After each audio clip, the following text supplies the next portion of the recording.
नमस्कार, सादर जय जिनेंद्र। क्षमा ब्रेकिंग जैन न्यूज प्रतिदिन प्रातः, दोपहर एवं रात्रि में देश भर से संपूर्ण जैन समाज से संबंधित सही और सकारात्मक समाचारों के लिए देखना और सुनना न भूलें। साथ में आपसे विनम्र निवेदन है कि यदि आपने इस चैनल को सब्सक्राइब नहीं किया है तो कृपया अवश्य कीजिए और शेयर और लाइक करके धर्म प्रभावना में सहयोगी एवं सहभागी बनिए। जिस व्यक्ति को पुनर्भव पर विश्वास नहीं है वो धर्म नहीं कर सकता। क्या ये साहब, जिसको पुनर्भव का ज्ञान होगा, अगला भव भी होता है, आगे भी जन्म लेना पड़ेगा आपको, यदि ये विश्वास है तो तुम धर्म कर सकोगे। जिसने ये मान लिया कि खाओ पियो मस्त रहो, यावत जीवम सुखम जीवेत दृढ़म कृतम घृतम पिबेत भस्मी भूत देश पुनरागम को कहा। ये भारतीय दर्शन में मित्र एक चारवाक दर्शन हुआ। और मेघनाथ महाराज साहब बैठे, इनको चारवाक का पूरा ज्ञान होगा। जो मित्र अपने जीवन में सुख से खाओ पियो मस्त रहो, घर में खाने को ना मिले तो ऋण दे के घी पियो। बोले क्यों? देह भस्म हो गई, आत्मा समाप्त। देह भस्म होना भिन्न विषय, आत्मा भिन्न विषय। सबसे पहले विचार करना पड़ेगा कि आत्मा आत्मा आत्मा है, देह देह है। देह आत्मा नहीं है, देह शरीर शरीर है, आत्मा आत्मा है। जिसने गीता का अध्ययन किया हो, समाधि तंत्र जैसे ग्रंथों का अध्ययन किया हो, उसे मालूम होगा कि नारायण श्री कृष्ण ने युद्ध के पूर्व, युद्ध भूमि में नहीं, युद्ध के पूर्व ये शंका पूरे देश के नागरिकों विद्वानों को ठीक कर लेना चाहिए। लोग बोलते हैं कि गीता का उपदेश युद्ध भूमि में दिया गया। गीता का उपदेश नारायण कृष्ण ने युद्ध भूमि में नहीं दिया, युद्ध करने के पूर्व दिया। क्योंकि नारायण कृष्ण के पास सब दृष्टि देखिए, एक को संख्या चाहिए थी, एक को प्रज्ञा चाहिए थी। आपको क्या चाहिए? एक को संख्या चाहिए थी, को प्रज्ञा चाहिए थी। एक ही दिन एक ही साथ सहयोग के लिए पहुंचे थे केशव नारायण के पास। युधिष्ठिर, दुर्योधन एक साथ। सबसे पहले खड़ा कहां पर था? सिर पर। क्या कर सकते? सजल मटकी पर ढक्कन रखा है कई दिनों से, खाली का खाली। मटकी पर ढक्कन रखा है मनीष मोना, खाली का खाली। दोनों टीआई आए, एक एक गिलास लेकर के वो भर के ले गए। ढक्कन मटकी से लड़ने लगा, ढक्कन मटकी से लड़ने लगा। क्या मतलब? 24 घंटे आपके साथ रहती हूं मैं, फिर भी आपने गिलास को भरा, कटोरी को भरा, हम खाली के खाली। मटका मुस्का के कहता है बात सत्य है, पर मैं क्या कर सकता हूं, असमर्थ हूं। लेकिन क्यों? हमने गिलास भरा, कटोरी भरी, लोटा भरे, पर आप ये नहीं देख पाए कब भरे। भी मेरे सिर पर बैठे थे कि नीचे झुके थे? कब भरे? जो जो भर के गया है नीरज, वे सब झुक के आए हैं। ओ हे ढक्कन, तू 24 घंटे मेरे साथ लेकिन सिर पर बैठा। जो सिर पर बैठ रहा होता वो ज्ञान विद्या नहीं पा सकता, जो झुकता वही विद्या पा सकता है। जीवन में ज्ञानी बनना है। अभी मेघनाथ महाराज साहब क्या बोल रहे थे? मित्र, कुछ सीखना है तो प्रार्थना करना पड़ेगी। वो नहीं सीखना है, अब समझना चाहिए सब महात्मा साधु संतों को देश के, कि किसी भी क्षेत्र में जाओ अध्ययन में कमी नहीं आना चाहिए। विद्या कभी विफल नहीं होती है मित्र, विद्या संपूर्ण विश्व में सफल होती है। सीखना चाहिए। जिज्ञासा जिसकी कमजोर पड़ चुकी है उसका विकास नष्ट होना प्रारंभ हो चुका है। जीवन में जिनकी जिज्ञासा प्रचंड है उनका विकास प्रचंड है। आज ये उम्री वालों के अंदर जिज्ञासाएं थी। 20, 25, 35 साल से आचार्य विराग साहब महाराज जी यहाँ पर गुरुजी शिलान्यास करा के गए थे, पर काम नहीं हो रहा था, पर जिज्ञासाएं पूरी नहीं हो रही थी। आज देखो जिसके हाथ से नियोग होता है, आपको बोध होना चाहिए है। धनुष तो रखा हुआ था, जनक जी ने कह भी दिया था भाई तोड़ो सीता मिल जाएगी, पर नहीं तोड़ सके तो क्या कर सकते हैं, धनक तो पड़ा हुआ था, कोई योद्धा ही नहीं आ रहा था सामने, ऐसी भूमि तो पड़ी थी, कोई योद्धा ही नहीं आ रहे थे सामने। ये आपका अहिंसा ग्रुप सामने आ गया और आज इस क्षेत्र की समाज ने ये भी तो देखो, यहाँ के जो जिनकी भूमि है उनकी उदारता देखो, उन्होंने जा करके आपको सौंप दिया है मित्र एक गुलाब चंद जी का परिवार। इसलिए आचार्य विराग साहब महाराज जी का भिंड जिले के नन्हे से नच्छे छोटे से छोटे गांव में और नन्हे से बच्चे के सबके ऊपर आशीर्वाद था, चाहे नरेंद्र जी हो, चाहे गोविंद जी हो, चाहे जितने भी लोग थे, संजू हो, सबके ऊपर, रवसेन जी सबके ऊपर आशीर्वाद था। और ये तो घूमते ही रहते थे, मुझे सब पता है, पर बात ऐसी ना नरेंद्र भैया जब आचार्य थे तब भी मैं उनके बगल में बैठा था, आप आए थे, मैंने देख लिया था, पर क्या कर सकते हैं, बड़े वृक्ष के नीचे छोटे वृक्ष का पता नहीं चलता पौधों का, सबके दिन एक से नहीं होते हैं। रवसेन भैया ये आए हुए थे आचार्य पास, मैं बगल में बैठा हुआ था, बस आचार्य प्रणाम करके और धीरे से ऐसे सलूट मार के निकल गए। तुमने ज्ञानी सबके दिन एक से नहीं होते, आज हाथ पकड़ के चल रहे थे। ओहो, इसलिए किसी भी बच्चे को हताश नहीं होना चाहिए। MP 07 3556 गाड़ी जिनकी है 66 जल्दी से पहुंचेंगे गाड़ी के पास में। हाँ टायर में कुछ प्रॉब्लम से आग लग गई। ज्ञानियों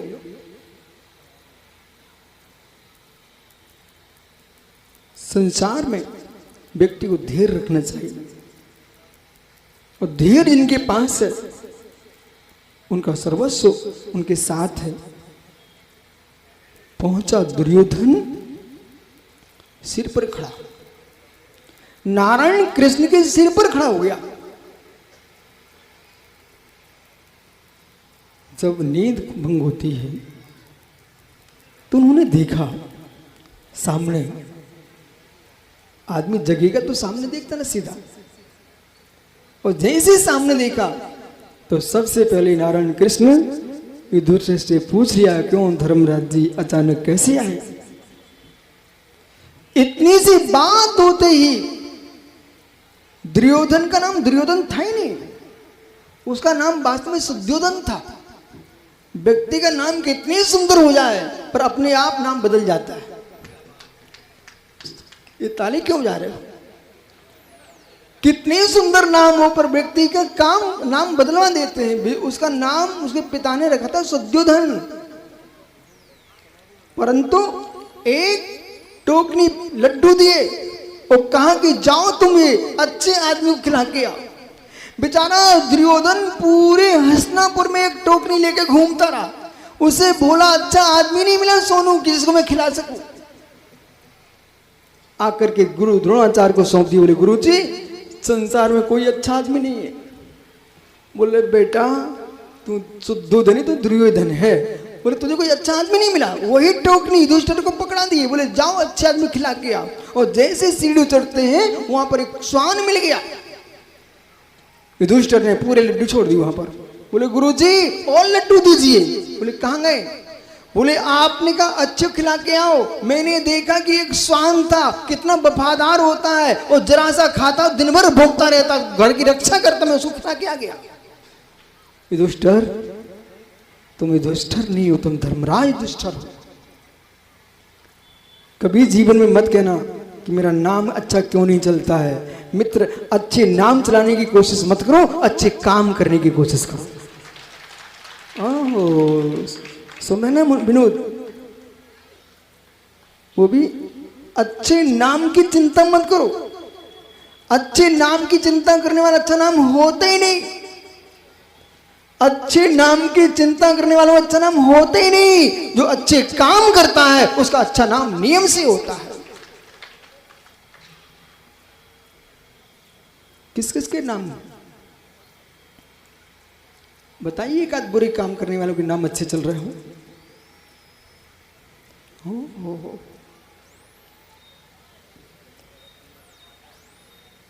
युधिष्ठिर से पूछ लिया नारायण कृष्ण ने, धर्मराज कहिए कैसे आए? तो मालूम दुर्योधन आग बबूला हो गया। संसार विचित्र है, ये बड़े लोग भी बड़ों को ही देख रहे हैं। अरे भाई बड़े आदमी क्या करें, तुम बड़े काम तुम करने लग, तुम्हें देखने लग जाए। कभी भी जीवन में किसका अहित करना मत सोचो। विश्वास मानिए, जितना हित करने का विचार करोगे तुम्हारा हित होना प्रारंभ हो जाएगा। विनोद, पूरी सभा से पूछ लो, ये मालूम ये नीरज जी की बोलियों के लिए कोई नहीं बैठा था। सुबह कल शाम से नीरज, ये उमरी वाले, रूर वाले, सारे यदुवंशी संपूर्ण समाजें सुबह से रात्रि में आ गए। मेरा मौन था, गुरुजी सत्संग होगा क्या, प्रवचन सुनने को मिलेंगे क्या? सुबह से 5 बजे से माता बहनें आके बैठ गई खेत में, बोले महाराज जी प्रवचन मिलेंगे क्या? एक भाई ने कह दिया वहीं चलो, उमरी में होंगे। मित्र, अब सोचिए, मैं ये सोच रहा हूं भारत की भूमि पर जो व्यक्ति यूं कहे कि कलयुग में धर्म नहीं है, उसे करेक्शन कर लेना चाहिए। भैया चश्मा वाला खड़ा होना बेटा, ये बताओ पानी किस ओर जाता है? इतनी सी बात बता दो, बैठ जाओ। आगे की ओर जाता है तो आगे चट्टान पड़ जाए, चला जाएगा। हाँ, ढलान होगी। बस बस बस बस, बिल्कुल सत्य कह रहे हो।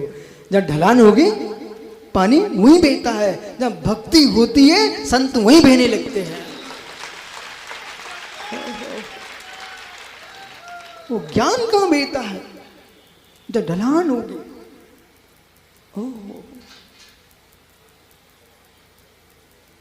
बीच में कितनी सारी घटनाएं सामने आती हैं। एक भाई दिनेश चौधरी है ना, कहाँ बैठा कि यहाँ पर मित्र, वो अशोक मेरे पास आए रूर से। यादव जी बोले महाराज जी हम सुदामा की याद करते हो क्या? मैंने कहा भाई तुमको पता नहीं है, ये हमारी भारत की मिट्टी है, इसमें कि त्रिखंड का सौमित्र जिनके पास हो, और सुदामा चावल लेके पहुंच गए। वो भी पत्नी थी, उन्हें शर्म आ रही थी कि मैं इनको चावल क्या दिखाऊं, छुपा लिए। और नारायण कृष्ण रुक्मिणी सत्यभामा के साथ भोजन कर रहे थे,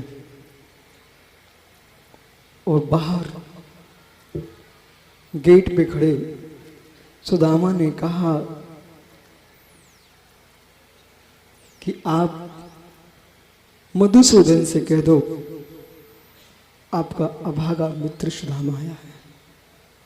ओहो, शब्द कैसा हुआ।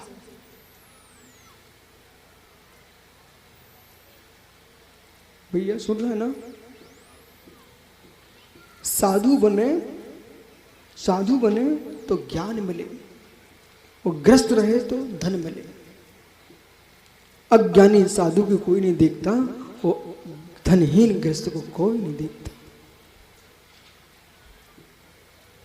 संसार में यदि संपत्ति तुम्हारे पास है, ये मालाओं पे माला में इतनी देर से देख रहा था, किन किन को पड़ रही थी? बोलो ना आप, किन किन को मालाएं पड़ रही थी? जो बांट रहे थे उन्हें पड़ रही थी, और जो कुछ लोग देख रहे थे। पर जितने देख रहे तुम लोग टेंशन मत आना, सब कितने एक से नहीं होते।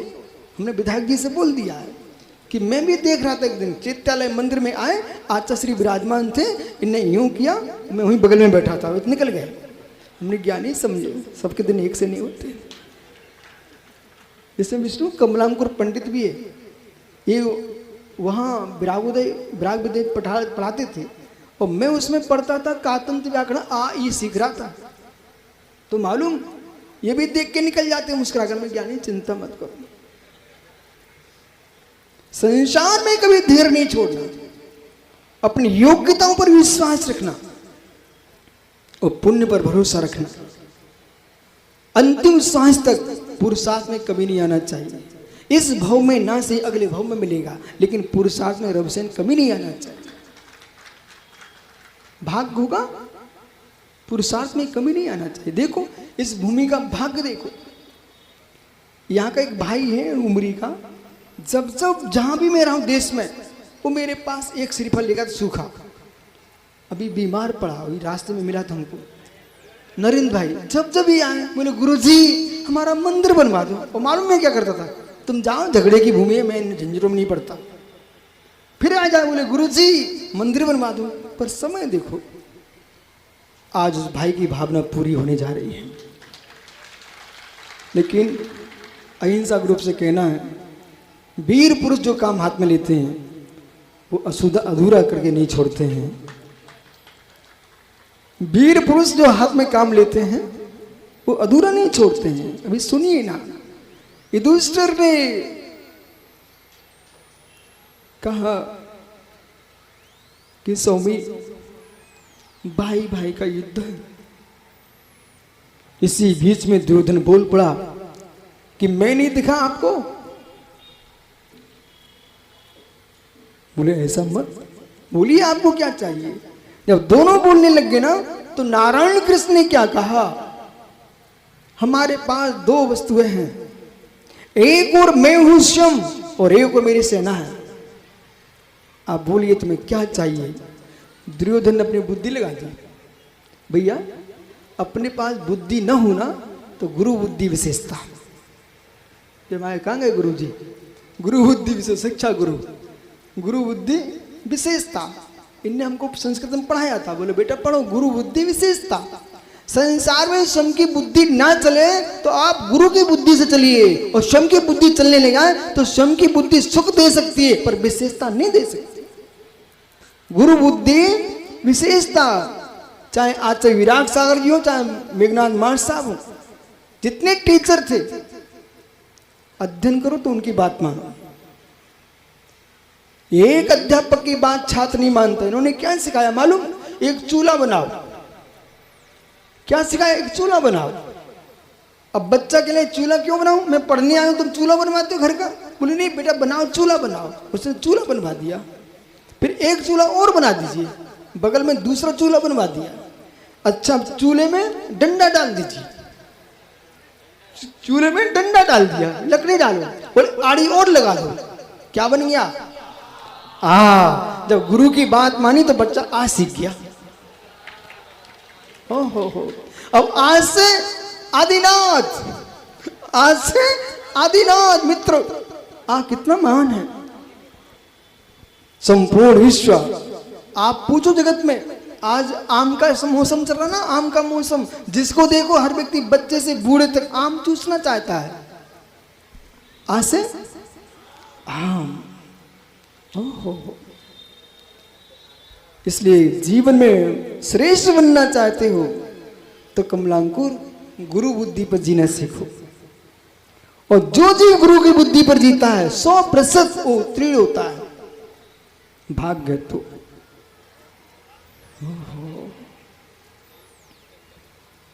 और गुरु की विशेषता ये है कि तुम्हारे भाव को बदलाने की कोई वस्तु बताने की शिक्षा देता है, उसका नाम गुरु है। संसार में कुछ में सीखो, इतने सीख लो जो है। अब भैया कोई की शादी हुई और विचित्र पत्नी फंस गई, अब क्या करेगा, जो है सो है। माताओं तलाक मत देना, फंस गया विचित्र कोई, कहना भाई अब जो है हो। मैं तो यही सोच के जीता हूं संसार में, जो है सो है। नारायण कृष्ण ने कहा कि तुम्हें जो चाहिए ले लीजिए, तो दुर्योधन अपनी बुद्धि चलाई, बोले ये अकेले क्या बोलता मालूम अहंकार में, मैं कुरुवंशी, ये ग्वाले का बेटा अकेला क्या करेगा। मित्र, किसी को ऐसा कहकर के अपमान नहीं करना चाहिए। नारायण कृष्ण के बारे में क्या सोच रहा था दुर्योधन, एक गोपाल का बालक अकेला गोपाल क्या करेगा। बोले मुझे तो पूरी सेना चाहिए। पांचों पांडव मुस्कुराने लगे अंदर ही अंदर। बोले पापी का मुख अपने आप खुल जाता। बोले क्या मांग लिया इसने। बोले पूरी सेना चाहिए। और पांचों पांडव खुश। बोले क्या चाहिए। बोले कुछ नहीं चाहिए, जो मिलना तो मिल ही चुका हमको, तो हमें नारायण कृष्ण चाहिए। परिणाम क्या निकला, उस समय जब धनुष धारण लेकर के समर भूमि को चल दिए, लेकिन युद्ध प्रारंभ नहीं हुआ। युद्ध प्रारंभ नहीं हुआ। पार्थ, उमेश, दुर्योधन क्या सोच रहे, अब तो मेरी विजय जरूर है। पर अर्जुन क्या विचारते हैं, एक और चाचा हैं, एक और भाई हैं, युद्ध किसके साथ, युद्ध किसके साथ। भीष्म पितामह को कितने दिन तक पढ़ा, सरसैया पर पढ़ना पड़ा। भीष्म पितामह को कितने समय तक सरसैया पर पढ़ना पड़ा है। भैया क्या नाम आपका है। मिश्रा जी, संदीप भैया मेरी तरफ देखना। भीष्म पितामह को जितने अपने युवा है ना भैया, मेरी तरफ से उनको कह देना, माता बहनों से कह देना, भीष्म पितामह को मिश्रा जी 6 मास तक सरसैया पर पढ़ना पड़ गया। करम प्रधान विश्व कर राखा, जो जस करहि सो तस फल चाखा। करता यह कर्मणाम भुक्ता प्राणम एव तो बहिर्ंतुर्वायाम तेषा मुक्तत्व में भी। तुलसीदास को यह पंक्ति लिखना पड़ी पूरी रामायण में। रामचरितमानस में लिखा कि नहीं लिखा, कर्म प्रधान विश्व कर राखा, जो जस करहि सो तस फल चाखा। ये पंक्ति गलत है क्या। मैं सभी से पूछना चाहता हूं, ये पंक्ति गलत है क्या, नहीं है ना, पक्के। यदि सत्य है तो सुनिए फिर ध्यान से। भीष्म पितामह को 6 मास तक सरसैया पर क्यों पढ़ना पड़ गया। कर्म किसी को नहीं छोड़ता, कर्म किसी को नहीं छोड़ता, कर्म किसी को भी नहीं छोड़ता। चाहे तुम साधु संत हो, महात्मा हो, चाहे तुम परमात्मा क्यों ना हो, कर्म किसी को भी नहीं छोड़ता। भीष्म पितामह ने, नरेंद्र भैया, भीष्म पितामह ने अपनी भीष्म पितामह की पर्याय के 100 पर्याय पहले, 100 भाव पूर्व, कुछ मिश्रा जी भाई सुन रहा ना, 100 वर्ष 100 भाव पूर्व एक काले नांग को अपने धनुष बाण से ऐसे उठा करके, जवानी तो जवानी, वो आदमी की 2-4 जगह तो जवानी चलती है, या तो पत्नी के सामने चलती है, या ससुराल में चलती है, या दीनों के ऊपर चलती है, सुबुटों के ऊपर नहीं चल पाती। उस समय भीष्म पितामह का जो जीव था, उन्होंने काले नांग को ऐसे उठा करके और यूं फेंक दिया झाड़ियों पर। बमूल के कांटों पर पड़ा नांग कराता रहा, सिसकियां भरता रहा। मित्र कोई दे नहीं सका, कोई एक अंजलि पानी नहीं दे सका उस सांप को, काले नांग को। उस समय किसी को ध्यान नहीं था, भीष्म पितामह को ही पता नहीं था ये कर्म भी उदय में आएगा क्या हमारे। 100 भव पूर्व जिन्होंने एक काले नांग को फेंक दिया था कांटों पर, ओ उदय में आया जब जब भीष्म पितामह की पर्याय में आए हो, तो मित्र 6 माह तक सरसैया पर पड़े रहना पड़ गया। मित्र, कौन सा कर्म था? वो सांप का जो कर्म था वो यहां उदय में आ गया। इसलिए भैया जवानी में आकर के, राज के मद में आकर के, धन के मद में आकर के, अधिकार के मद में आकर के ऐसे काम मत कर बैठना कि फिर सिसकियां भरना पड़ जाए। कर्म किसी को नहीं छोड़ता।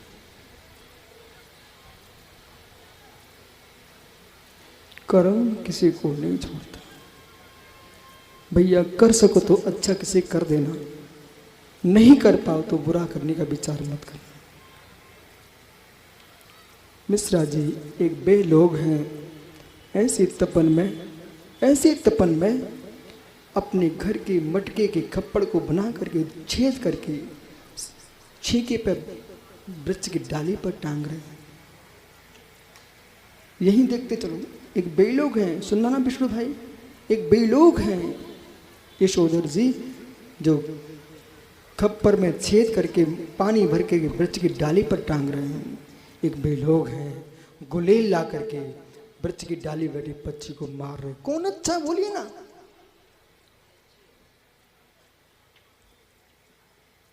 एक वो आदमी है जो मटके में पानी भर के वृक्ष की डाली पर टांग रहा है, और एक बे लोग हैं जो गुलेल लेकर के डाली पर बैठी चिड़िया को गुलेल मार रहे हैं।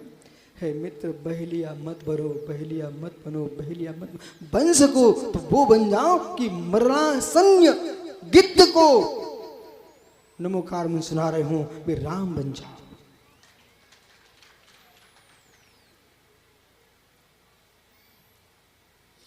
है तुम्हारे घर में पानी? क्यों है तुम्हारे घर में पानी? किनके घर में पानी नहीं है हाथ ऊपर करना? किन किन के घर में पानी हाथ ऊपर करना? हाँ है घर में तुम्हारे पानी, तो मित्र एक चुल्लू पानी चिड़िया को पिला देना, बंदर को पिला देना, घर के द्वारे पर आए तड़पती गाय को भी पिला देना, बकरी को भी पिला देना। बोले क्यों? तुम भरना जानते हो। वे भर के मालूम है कौन नहीं बने? जो दूसरा भर के गया था उसे नहाने में फैला दिया था, वे आज पशु पक्षी बनकर घूम रहे हैं। और मित्र जिन्होंने दान दिए थे, पुण्य किए थे, वे मनुष्य बनकर घूम रहे हैं। है पानी किसी घर में? संस्कार बेटा पानी से होने से काम नहीं चलता। अंदर में जीव दया का पानी है तो तुम्हारा पानी, तुम एक लोटा पानी। भैया मिश्रा जी, मैंने एक बच्चे को देखा, हमें बिहार कर रहा था।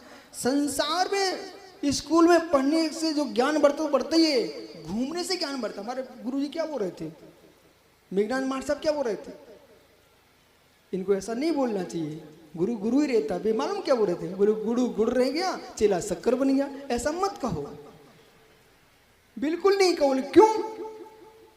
एक अक्षर पदस्य अक्षरस्य दातारम पापी, अक्षरस्य पदस्य दातम विस्मृतम पापी का पुनः धर्म देशना। एक अक्षर दे, एक अक्षर पढ़ा, एक पद पढ़ा, एक वाक्य पढ़ा है, वो हमारा गुरु बन जाता है। फिर जिसने पूरा पढ़ा उसका नाम कभी नहीं भूले, उपकारी को उपकार कभी नहीं भूलना चाहिए। इसलिए आप गुड़ नहीं हो, आप सक्रिय हो,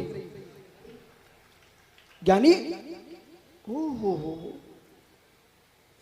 उमेश, पानी की महिमा नहीं है, हृदय में पानी है तो पानी तुम्हारा है ही नहीं। पानी तुम्हारा है ही नहीं, पानी तो कुएं का है, नदी तालाब का है, मेघों का पानी है, तुम्हारा है ही नहीं है। पर तुम्हारा पानी अवश्य नहीं है, पर पानी पिलाने वाले की बुद्धि का ज्ञान हो जाता है, प्रमाण की प्रमाणता व्यवहार से होती है। तुम्हारे भीतर दया करुणा है कि नहीं? राकेश पंडित जी एक बे लोग हैं, घर में आकर के साधु की सेवा कर रहे हैं। एक बे लोग हैं, गली गली जंगल जंगल में साधु की सेवा कर रहे हैं, पानी है। भैया मिश्रा जी, एक मुनिराज ने नियम लिया, जंगल में कोई आहार देगा तो आहार करूंगा, तो उपवास करूंगा। ये भारत के संपूर्ण नागरिकों को पता होना चाहिए। हमने राम का एक पक्ष समझाया है, उनके अनेक पक्ष समझिए। मुनिराज ने नियम लिया कि जंगल में कोई आहार देगा तो आहार करना, तो उपवास। ओ, अब जंगल में कौन आहार देने वाला है? उनके उपवास होते गए। पर हमारी भारत की मिट्टी भूखे रहना जानती है, पर साधु को भूखा रखना नहीं जानती। ये हमारे भारत की मिट्टी है। अतिथि की सेवा करना हमारे देश का धर्म है। राम लक्ष्मण सीता जानकी जब घूम रहे थे ना जंगल में, उस समय सीता ने रसोई बनाया। और रसोई किसमें नहीं थे वहां चांदी सोने के बर्तन, मिट्टी के पात्र में भोजन बनाया। पर ध्यान रखना ये माताएं उम्री की सुनना लें। बोले महाराज मैं भी आपको मिट्टी के पात्र में खिलाऊंगा, पर मिट्टी के पात्र में एक दिन ही प्रयोग होता है अंकित, बार बार प्रयोग नहीं होता। भोजन बना लिया, धन्य उस सती को। अपने स्वामी से कहती, स्वामी जब हम अयोध्या में थे, जनकपुरी में थे, तो मुनिराज का पड़गान करके आहार देते थे, फिर भोजन करते थे। आज कैसे दिन आ गए। सुनिए ना, सीता ने ये कभी नहीं कहा राम से कि स्वामी हम अयोध्या में रहते, जनकपुरी में रहते, वनवास आपका था, मैं क्यों तुम्हारे पीछे भटक रही हूं, ये कभी नहीं कहा। सीता ने राम से ये कहा, स्वामी आज रसोई बना ली है, ये हाथ उन्हीं के हाथ हैं जिनके हाथों में दान है। जो हाथ दान देना नहीं जानते वे हाथ मात्र नांग के फड़े दो।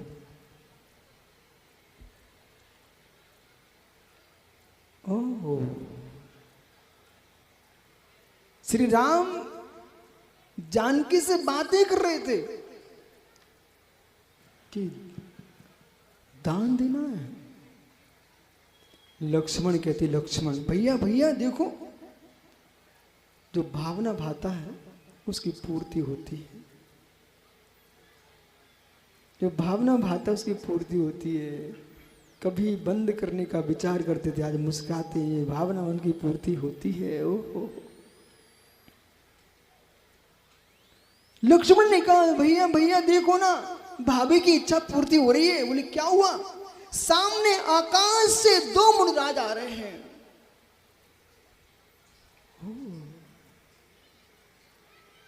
राम खड़े हो गए, हे स्वामी नमोस्तु नमोस्तु। अयोध्या भूल गए, जनकपुरी भूल गए। ये सत्य है। विधायक जी कह रहे थे ना कि गुरुओं के चरणों में सुख मिलता है, शांति भी मिलती है। मित्र, सुख भी मिलता है, शांति मिलती है और मोक्ष भी मिलता है। मोक्ष मिला कि नहीं मिला? मैं अभी बता दें तुमको, मोक्ष मिल गया, अभी भी मिल गया।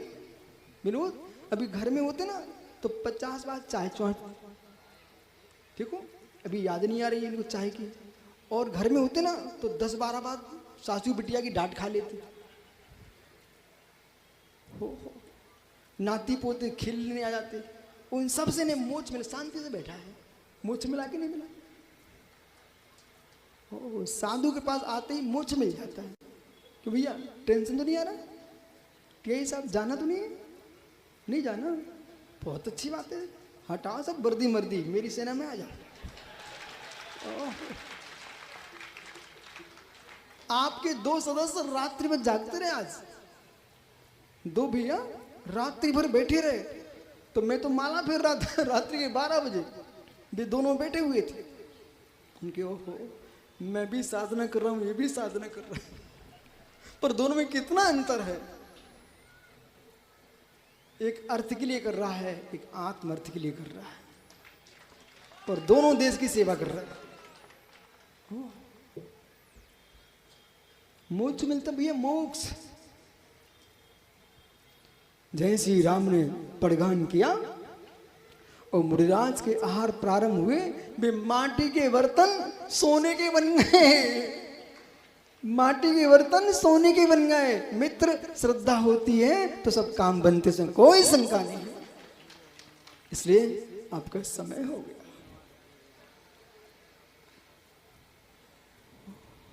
श्रद्धा होती सब काम बनते हैं। रविशन भैया आप आए थे हमारे पास एक बार, अभी बोले गुरुजी बहुत गर्मी पड़ेगी इसलिए कार्यक्रम कैंसिल कर दो।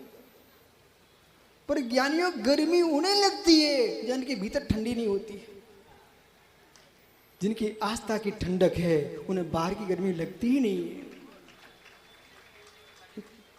अब गर्मी लग रही क्या आपको? जब प्रवचन देखो, आप तो पंडाल के अंदर बैठे हो, उन हमारे भाइयों से पूछो, ओहो जेठ के महीने में वो भारत देश को पता होना चाहिए श्रद्धा होती है। देखो ये उम्र के श्रावक, दूर के श्रावकों को, इन यादव भाइयों को देखो, धूप में खड़े सुन रहे हैं। मित्र, ये है श्रद्धा, ये विश्वास। कुछ भी कहो। मिश्रा जी, भैया मिश्री खाई क्या? सही में? अरे सुनना भाई, उसका धागा भी मीठा हो जाता है और लोग मिश्री छोड़कर धागा चूसने लगते, पता है आपको? हो, जब मिश्री के सहयोग से धागा मीठा हो सकता है तो संतों के नियोग से ये सकल समाज आज मीठी हो गई है। सब खड़े हैं। एक सज्जन ने हमसे कहा कर्नाटक में, बताऊं क्या? नरेंद्र जी खुश हो जाएंगे। नरेंद्र भैया, कर्नाटक में विहार कर रहा था, कर्नाटक में हुबली के पास, हुबली का नाम सुना ना आपने? हुबली के पास विहार कर रहा था, तो वहां का पंडित जो ना मंदिर का, उसने सुना साधु महात्मा आ रहा, तो टाल रहा था। एक व्यक्ति पहुंचा, बोले तुम्हें पता है महाराज जी आ रहे हैं? बोले हाँ पता है। बोले मालूम भिंड मुरैना के हैं? वे भिंड मुरैना के हैं? बोले भैया सफाई कराओ, महाराज गुरु का। हमने बाप रे, उनसे हमें बताया। बोले महाराज जी उसने भिंड का नाम सुनते ही मंदिर में सफाई करा दी। हमने क्यों? मतलब इतना डर लगता भिंड मुरैना का। मित्र, अब देश से कहो डरने की जरूरत नहीं है। मित्र, वास्तव में ये क्षेत्र डाकुओं का क्षेत्र नहीं था, ये साधुओं का ही क्षेत्र था। जब राम निकले थे जंगल में तो बिलाव के पास में ठहरे हुए थे, और भगवान महावीर स्वामी निकले यहां से तो बनारस में ठहरे हुए थे, अजितनाथ स्वामी निकले तो बरई में ठहरे हुए थे। सारे तीर्थंकर महापुरुष जितने भी हुए हैं सब इस क्षेत्र से निकले हुए मित्र। और देश में दक्षिण में गोमटेश बाहुली स्वामी एक विश्व प्रसिद्ध भगवान है, लेकिन आपके चंबल ग्वालियर संभाग में तो पूरा गोपाचल विशाल प्रतिमाओं से भरा हुआ है। ये गोपाचल कह रहा है कि इस क्षेत्र के राजा महाराजे कितने धर्मात्मा थे कि एक सेनापति ने, एक मंत्री ने कहा कि राजा ने मुस्कुरा के कहा कि आप वरदान मांगिए, क्या चाहिए आपको? उसने कहा मुझे कुछ नहीं चाहिए, मैं गोपाचल में भगवान चाहिए। पूरा गोपाचल पर्वत, जब सिंधिया परिवार का अस्तित्व ही नहीं था तब से गोपाचल भगवान महावीर के हाथ में था। ओ हो, ये भारत की मिट्टी है। आप यहाँ के जंगलों में जाओ और जाके देखो, एक एक बिहड़ में कल ये महाराज लोगों ने हमसे प्रश्न करने लगे, बोले क्या दिख रहा है? वो फरी हेगड़े क्या? तो बोले गुरुजी ये क्या दिख रहा है? मित्र ये मालूम, एक कहता है डाकुओं के छिपने के स्थान है, एक बोला मेहदा हाँ सिंधु नदी के जंगलों में, बोले ये डाकुओं छुपने का स्थान है। हमने देखो इनका सोच ऐसा है कि एक पट पानी रख रहा है, एक गुलेल लिए बैठा है बराबर। मैंने कहा भाई ये डाकुओं के छिपने का स्थान नहीं है, ये साधुओं को ध्यान करने का स्थान है। जब साधु नहीं बचे ना तो डाकू आ गए, तो क्या करें। लेकिन आज पूरे देश में सर्वाधिक साधु भिंड जिले के हैं।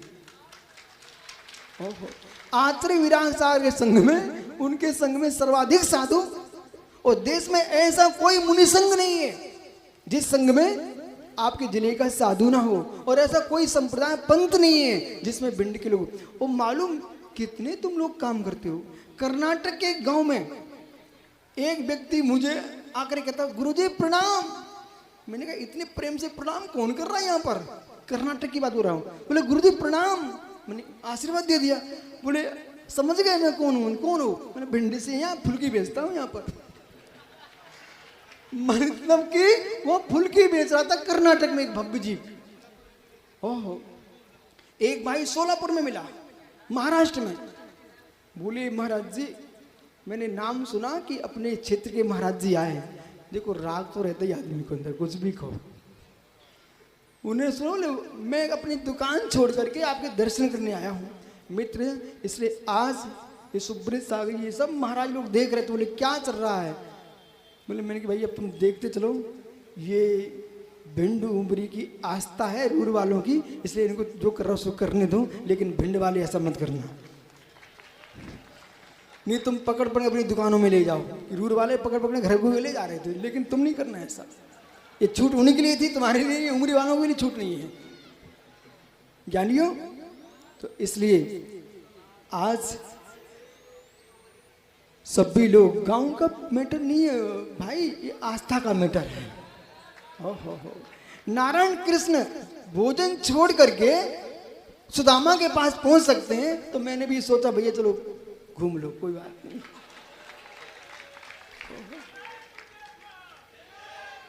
आज जो है भव्य शिलान्यास, और ये सब विद्वान कमलांकुर, पवक, पीयूष, संजय सब बोले सब मिल करके अच्छे से करो, और इस भावना से करना कि नींव भरी जा रही है, जल्दी से जल्दी यहाँ पर ध्वजा लहरा रहा है, और वो भी सकल समाज उमरी संपूर्ण यदुवंशी, सकल समाज जितनी इस नगर में रह रही हैं, कोई भी वंश के हों, सबके हाथ लगवाना ईंट में, चाहे आपके विधायक जी हों, चाहे आपके TIG हों, इन सब के हाथ लगवाना। बोले क्यों? आदेश करेंगे ना, रक्षा तो इन्हीं करना भैया। देश में नरेंद्र भैया, जब भी नरेंद्र मोदी तुमसे कहीं सलाह लेना चाहे ना, तो उनको कहना भैया देखो देश में 3 लोगों पर ध्यान दो आप। बोले 3 कौन है? बोले 3, एक टीचर है, एक पुलिसकर्मी है, सैनिक है, और साधु हैं। ये 3 पर ध्यान दो, ये 3 ही देश को चला रहे हैं। बोले कैसे? साधु शिक्षा उपदेश दे करके सबको संभाल रहा है, टीचर शिक्षा दे रहे हैं, और सबकी रक्षा हमारे पुलिसकर्मी कर रहे हैं। तो आप क्या, आपके यहाँ के सिद्ध सागर जी हैं, और सब अभी भिंड में बहुत सारे महाराज हैं, तो रू उमरी के आपके सिद्ध सागर जी हैं, विश्व सागर जी हैं, सबके लिए मंगल आशीर्वाद हैं। सब अपना अपना कोई कल्याण कर रहे हैं, कोई कल्याण कर चुके हैं मित्र, सभी के लिए मंगल आशीष। और